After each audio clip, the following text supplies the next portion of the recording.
Moi, c'est Alain Kapouchichi. Je suis chef d'entreprise, actuellement donc en thèse de doctorat en informatique à l'Université Paris, après un master en ingénierie des systèmes d'information et conduite de projets informatiques.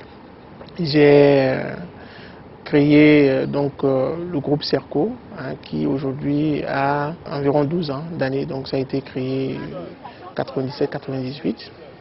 J'ai eu un parcours singulier. J'ai été d'abord confronté à des difficultés.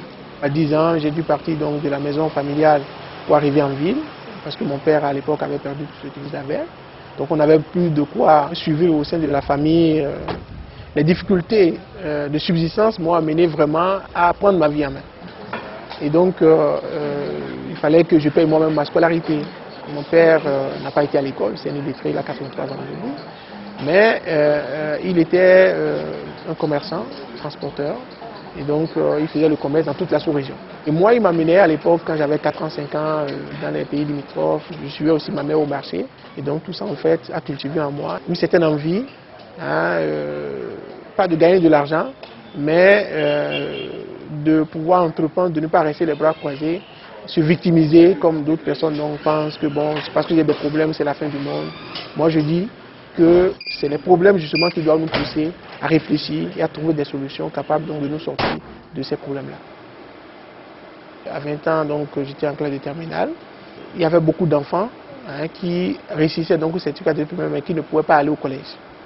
Compte tenu du nombre de places disponibles dans les collèges, l'État ne pouvait pas prendre en compte tout le monde. Et surtout, ceux qui n'ont pas beaucoup de moyens ne peuvent pas aller dans les collèges privés qui étaient assez chers. Et donc, moi, j'avais vu qu'il y avait un besoin. Et puis, l'État était aussi disponible à m'accompagner, pas en me donnant de l'argent, mais en orientant les étudiants, les élèves du moins qui voulaient se scolariser chez moi. Mais je n'avais pas d'argent pour créer l'école, puisque je n'avais pas aussi non plus de licence pour exploiter une école. Je n'avais pas de locaux, j'avais rien du tout. J'avais juste une idée. Donc, du coup, j'ai eu l'idée d'aller voir dans mon entourage ceux qui avaient donc cette possibilité. Et c'est comme ça que je suis tombé sur mon ancien professeur de physique, qui lui, il avait une école, mais il avait mis la scolarité vraiment très chère, et il n'avait réussi à recruter que 4 étudiants la première année. La deuxième année, 3 étudiants, du coup, il a décidé de fermer l'école. Donc moi, je lui ai proposé de prendre la gestion de son école en lui payant donc 1 500 000 francs par an. Donc pour quelqu'un qui était déjà à perte, il a sauté sur l'occasion. Et c'est comme ça que, par contrat de location-gérance, j'ai pris la tête donc de la première école. Donc tu vas lui donner pour correction. Bien entendu, je n'ai pas déboursé les 1 500 000. C'était un contrat, et le contrat, c'était par échéance que je devais payer. Donc, quand on a commencé à accueillir les élèves, 3 mois après, nous avons payé la première échéance qui était de 1 500 000. Mais il faut dire que la première année déjà, on a recruté 1122 élèves, donc on avait un chiffre d'affaires de près de 35 millions de francs CFA. C'est pas compris. Oui, c'est vendredi. Ça commence vendredi, ça finit dimanche. Le premier, c'est un vendredi. Donc le jeudi déjà, ils sont déjà à la maison demi-journée. Non, oui, mais au demi-journée, on fait ça. Bon, maintenant, indépendamment de ça, ce que comme je te dis, au bout de 5 ans, nous avons évolué vers plus de 25 000 élèves.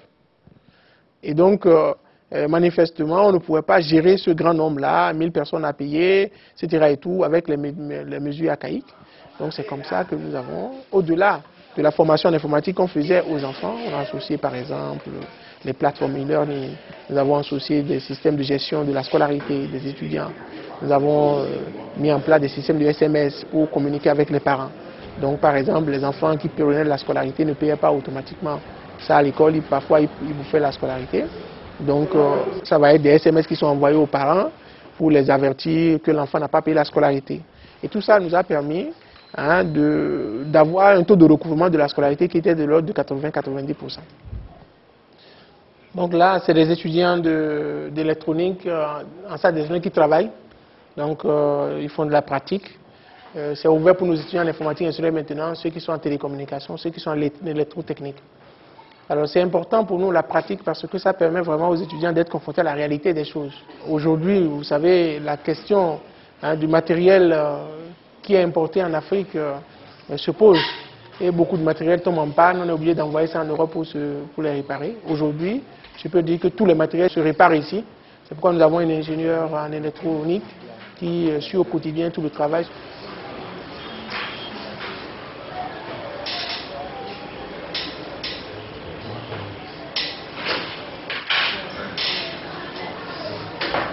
Après 7 ans, on a vu que nos enfants qui étaient en classe de 6e ont évolué jusqu'en classe de terminale. Et donc, ils avaient l'habitude de travailler sur l'ordinateur, ils avaient un certain nombre de possibilités. Donc, on ne pouvait pas les laisser comme ça aller à l'université. Les difficultés que nous connaissons d'inscription et aussi de parcours qu'on connaissait dans nos universités. Donc, c'est comme ça que nous avons également sollicité l'autorisation pour ouvrir l'Institut CERCO, pour offrir des diplômes d'abord de licence et après donc au niveau de master. Mais ces diplômes-là qui sont délivrés doivent normalement donc permettre aux étudiants, une fois qu'ils finissent leur formation, d'aller au-delà du Bénin, de pouvoir être crédibles vis-à-vis des entreprises. Donc on a démarré une démarche qui nous a conduit vers le Conseil africain et maghrébin pour l'enseignement supérieur. Donc c'est ce conseil-là qui permet de valider donc les programmes et de pouvoir donc crédibiliser les diplômes que nous donnons. Nous sommes également aujourd'hui le seul centre Microsoft IT Academy du Bénin. Donc ce centre-là permet de donner des certifications Microsoft donc, aux étudiants qui s'inscrivent. Nous avons également des certifications Cisco, ITIL pour ceux qui concernent donc tout ce qui concerne la gestion de projet. Nous avons des certifications sur les ERP parce que nous pensons que la formation au-delà donc du cadre théorique que ça doit avoir, du cadre académique, qu'il faut que les étudiants soient opérationnels à la fin de leur formation. Donc c'est ça qui fait que chaque étudiant qui s'inscrit chez nous, dès la première année où il s'inscrit, on met à sa disposition un micro-ordinateur. Alors, en voulant calculer donc G de moins 10, ça nous fera quoi? Expo de moins 10 plus Expo de moins 10, ça fait quoi? Expo de 10.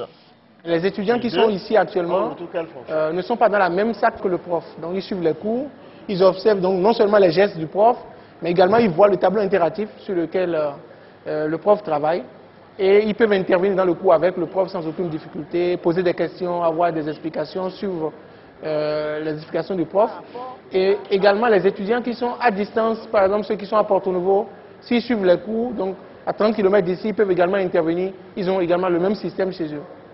Donc ce système-là permet non seulement d'avoir un seul prof compétent qui fasse cours donc à un ensemble d'étudiants, donc on peut aller jusqu'à 500 personnes. Donc ça permet vraiment d'économiser. Donc voilà donc l'intérêt du système de visioconférence, qui est un système que nous avons nous-mêmes mis en place ici au niveau de l'Institut. Que si nous avons